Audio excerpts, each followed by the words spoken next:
Well everyone, it's time for us to go and take a look at the Samsung Galaxy S10 Plus and see how this specific phone holds up in the middle part of 2023. Now, I've always liked the S10 Plus. I've always felt like this was a very, very good phone that Samsung made. And as of right now, it's still a good device for sure, but there are, it's not really getting software updates anymore. So that's why it's kind of a tough, phone to recommend to people. Starting off though with the body, it's still a very good body. Not much has changed here. You still have that massive 6.4-inch dynamic AMOLED display. And it's a 1440p panel, and it's a very good looking panel as well. I've always said this for a long time, Samsung killed it with these displays, and especially back in 2019, they did a really, really good job with these types of devices, which was amazing. Now, it was still a, hole punch display kind of in the top right corner, but it was a dual camera setup, which was interesting. I haven't seen many manufacturers do that since then, but it was still a pretty cool thing. On the bottom, you had a USB-C port, a headphone jack, and you were also getting a microSD card slot, which is crazy. Having that type of I/O on this type of device is really cool, and I was so happy to see this kind of stuff on this iPhone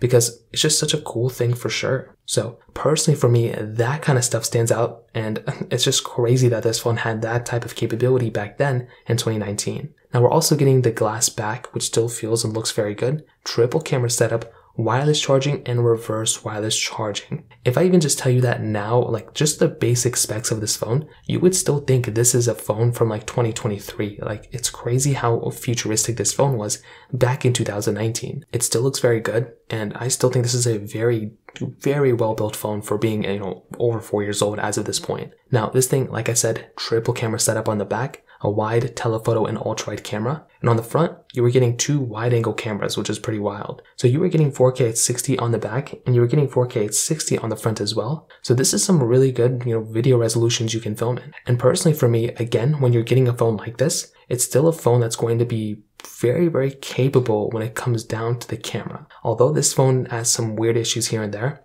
it is still a phone that I look at and I'm like, wow, this is actually a really good phone when it comes down to this kind of stuff. If you're trying to take like certain videos, if you're trying to take, things like this and that, you're going to be able to be in a really good situation. And that's something that I look at with this phone. And that's a really cool thing for sure. So in terms of the camera side, definitely gets a thumbs up for me. The one area of this phone that's a little iffy is probably with its, software and longevity. This phone is not really going to be getting any more software updates. So that's just kind of what happens when you're getting a phone like this. Samsung, they did increase the longevity a little bit, I think in 2020 or 2021. But again, even at that point, this thing is still kind of outdated. I think it stopped at Android 12. So take it as you will, but it's pretty much it ended on it in Android 12. It hasn't gotten any more updates since then. So that is kind of one of the issues that I kind of got with this phone. But beyond that, it's really not even that big of a deal. And it's just kind of one of those things that happens. When you get a phone like a Galaxy S10 now or S10 Plus, you're getting a phone that's outdated with software, and that's not something I would recommend doing. So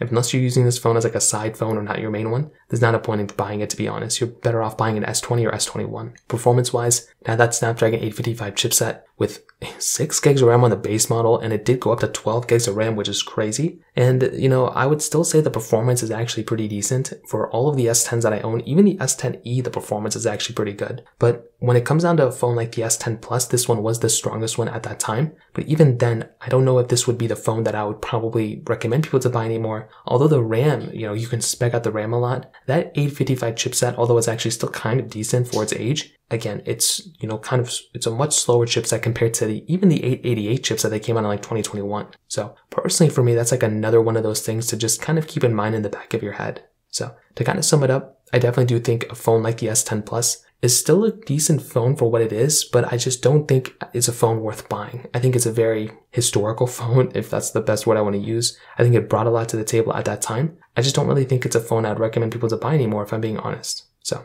that kind of covers it up there. If you have any other thoughts or questions, let me know in the comment section below. Hit the like button, not me so much, but definitely hit that subscribe button. More importantly than everything else, I love every single one of you guys. Hopefully I'll catch you guys in the next video. Peace out till then.